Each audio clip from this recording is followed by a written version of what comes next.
Hi வணக்கம், நான் உங்கள் ஜெயந்தாரா. ஸோ இன்றைக்கும் சில விஷயங்கள் உங்கள்கிட்ட நான் ஷேர் பண்ண போகிறேன்.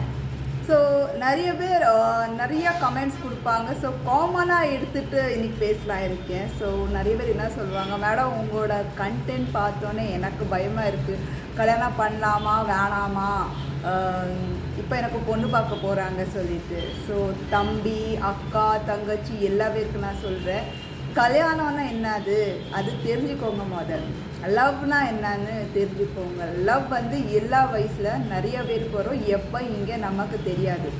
மேரேஜ்குள்ளே போனீங்கன்னா அது ஒரு ரெஸ்பான்சிபிலிட்டி, பயப்பட அவசியம் இல்லை. நீங்கள் கரெக்டாக இருந்தால் ஆட்டோமேட்டிக் எல்லாம் கரெக்டாக இருக்க போகுது. உங்கள் பார்ட்னரும் உங்களுக்கு கை கொடுக்கணும் சொல்ல வரேன். ஏன்னா உங்கள் கல்யாணத்துக்கு நீங்கள் என்னென்ன பிளான் போட்டிருப்பீங்க, சக்ஸஸ் ஆகும் ஆகாது அது உங்கள் கையில் தான் இருக்கும். பட் குழந்தை ஆச்சுன்னா கண்டிப்பாக அவங்களுக்கு 3 வேளை சாப்பாடு வேணும், ஸ்கூல் வேணும், ப்ரொடெக்ஷன் வேணும், துணி வேணும், தங்க இடம் வேணும். ஸோ நீங்கள் முதல் ஸ்ட்ராங்காக இருங்க. அதுக்கப்புறம் குழந்தை பற்றி நீங்கள் டிசைட் பண்ணுங்கள், நம்ம பெக்கலாமா வேணாமா சொல்லிட்டு. சப்போஸ் அவசரத்தை பெற்றுட்டிங்கன்னா நீங்கள் டபுளாக ஒர்க் பண்ண வேண்டியது இருக்கும். ஸோ அதுக்கும் நீங்கள் ரெடியாக இருக்கணும். படித்தா மட்டும் போதாது, சரியா? உலகம் தெரிஞ்சால் மட்டும் போதாது.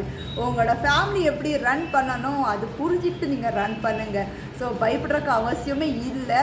எல்லாரோட லைஃப்பில் லவ் நிறைய வாட்டி வரும், ஆனால் மேரேஜ் ஒரு வாட்டி தான் வரணும். செகண்ட் மேரேஜ் பண்ணுற ஐடியா மாதிரினா கண்டிப்பாக டிவோர்ஸ் ஆனாங்க இல்லைன்னா இறந்துட்டாங்க நீங்கள் பண்ணலாம். ஏன் நான் இது சொல்கிறேன்னா, இந்த சொசைட்டி வந்து அவ்வளோ கெட்டு போய் கிடக்குது, நமக்கே பாதுகாப்பு இல்லை. ஸோ நமக்கு இல்லைன்னா நம்ம ஃபேமிலிக்கு யார் பாதுகாப்பு கொடுப்பாங்க? அதை தான் 4-5 பேர் நல்லா சுற்றியவங்க இருக்காங்க இப்போ சொல்லி தான் நம்ம நிம்மதியாக ஃப்ரீடமாக இருக்கும். இப்போ வீட்டில் உட்காந்துருக்கோன்னா நம்ம தைரியமாக உட்காரோம், சாப்பிட்றோம், தூங்குறோம். இது எல்லாம் அந்த பக்கத்து வீட்டில் திருடைங்க மர்டர் பண்ணுறவங்க எல்லாம் இருந்தாங்க, நம்ம அந்த இடத்துல வாழ முடியுமா? அதுக்கு தான் சொல்லுவாங்க ஏரியா வைஸுக்கு ஒரு கிரேட் வைப்பாங்க, ஃபர்ஸ்ட் கிளாஸ், செகண்ட் கிளாஸ், சேரி இந்த மாதிரி. ஏன்னா சில பேர்ட்ட ஒன்றுமே இல்லை, அவங்க எது பண்ணுறக்கும் ரெடியாக இருப்பாங்க. சில பேர்ட்ட எல்லாம் இருக்குது, பட் அது பாதுகாப்புனும் எப்படி சொல்லிட்டு மைண்ட் ஓடிட்டே இருக்கும். ஸோ அந்த ஏரியாவில் அப்படி அவங்க வாங்குவாங்க.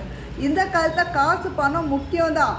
அதுக்கு ஒரு விஷயம் என்னென்னா, நம்பிக்கை ரொம்ப முக்கியம். நீங்கள் 1 கோடி வச்சாலும் ஈஸியாக யாரை தூக்கிட்டு போயிடுவாங்க, கொலை பண்ணிட்டு போயிடுவாங்க. ஆனால் அதோட ப்ரொடெக்ஷன் நம்பிக்கை இருக்கிறவங்க யார் இருப்பாங்க, அதுதான் முக்கியம். ஸோ இந்த காலத்தில் அம்மா அப்பா தங்கச்சி பொண்டாட்டி புருஷன் குழந்தை அவங்க குணங்கள் எல்லாம் மாறுத செய்யும். ஆனால் நீங்கள் எப்படி நடந்திருக்கீங்க அதை பற்றி வச்சு தான் அவங்களே மூவ் ஆக போகிறாங்க. நீங்கள் எப்படின்னா நானும் அப்படியே இருக்க போகிறேன். ஏன்னா நீ இன்னைக்கு திருடுற, நாளைக்கு நீ அதே தான் செய்வ. சப்போஸ் நீ அப்படி பண்ணலை, ஸோ கண்டிப்பாக உன்னை நம்பிட்டு போகலாம், நிம்மதியாக தூங்கலாம். ஸோ இன்றைக்கி அதான் கண்டென்ட்லாம் சொல்கிறேன். அந்த தம்பிக்கு பயப்பட அவசியம் இல்லை. கல்யாணம் வேறு, சரி, கல்யாண லைஃப் வேறு, அதே மாதிரி லவ் பண்ணுறது வேறு. இதே கல்யாணம் ஆகிடுச்சு, உங்கள் ஒய்ஃப் ஹேண்டிகேப் ஆகிட்டாங்க இல்லைன்னா ஹஸ்பண்ட் ஹேண்டிகேப் ஆகிடுறாங்க, நீங்கள் எப்படியே விட்டுட்டு போயிடுவீங்களா? அப்போ தேவைப்படும் அன்பு, லவ், கேரிங். ஏன்னா ஹேண்டிகேப்பாக இருந்தாலும் அவங்களுக்கு நம்மளை பற்றி தெரியும், அவங்க கூட கொஞ்ச நாள் வாழ்ந்துருக்கும், நம்மளோட குழந்தை குட்டி இருக்கும், நம்ம ஒரு சொசைட்டி. இதே அடுத்தவங்களை நம்பி உங்களால் இருக்க முடியும், வாழ முடியும். அவங்களாம் என்ன செய்வாங்க, உங்களை மிஸ்யூஸ் தான் பண்ணுவாங்க. கொஞ்ச நாள் நல்லா தான் இருக்கும், சின்ன பிள்ளைல அப்படி தானே, ஃப்ரெண்ட்ஸ் எல்லாம் சேர்ந்துடும், அப்புறம் சண்டை போடுவோம். ஆனால் வளர அவங்க உலகம் பார்த்து போயிட்டு தான் இருப்பாங்க. அதுக்காக நம்ம பிடிச்சிட்டு வைக்க முடியாது, கேட்கவும் முடியாது, அவங்கள மாதிரி வாழவும் முடியாது. ஸோ சிம்பிளாக பயப்பட அவசியமே கிடையாது. கல்யாணம் ஒரு நல்ல விஷயந்தான், ஒரு ஹெல்த்தியான விஷயந்தான், பட் அது மிஸ்யூஸ் பண்ணிடாதீங்க. ஏன்னா உங்கள் கல்யாணம் உடஞ்சிச்சு, லவ் உடஞ்சாலும் நீங்கள் கல்யாணத்துக்கு ஒரு சான்ஸ் இருக்குது, ஆனால் லவ்வுக்கு நிறைய சான்ஸ் இருக்குது, ஆனால் கல்யாணத்துக்கு சான்ஸ் இருக்காது. லவ் ப்ளஸ் மேரேஜ் பண்ணால் இன்னும் ஒரு நல்ல விஷயம் தான். அரேஞ்ச் ப்ளஸ் மேரேஜ் அதுவும் நல்ல விஷயம் தான். நான் என்ன சொல்ல வரேன்னா, கல்யாணம் நீங்கள் ஒரு முடிவு பண்ணிட்டீங்கன்னா ஃபஸ்ட்டு தெரிஞ்சுக்கோங்க, நீங்கள் கம்ஃபர்ட்டாக, நீங்கள் வந்து அது எலிஜிபிளா. ஏன்னா அந்த காலத்தில் புக்கெலாம் கொடுப்பாங்க, கல்யாணம் பண்ணும்போது அது புக் ரீட் பண்ணும், இந்த கம்ஃபர்டபுளாக ஒய்ஃபை பார்க்க முடியும், 2 பேருக்கும் கொடுப்பாங்க. ஓகே நீங்கள் எலிஜிபிள் தான், கல்யாணம் பண்ண. இந்த காலத்தில் அப்படி கிடையாது. கல்யாணத்துக்கு எல்லாம் முடிஞ்சிடுது, அப்புறம் கல்யாணத்துக்கு அப்புறம் என்ன பண்ணுறாங்க தெரியல தான் பிரச்சனையே முடியுது.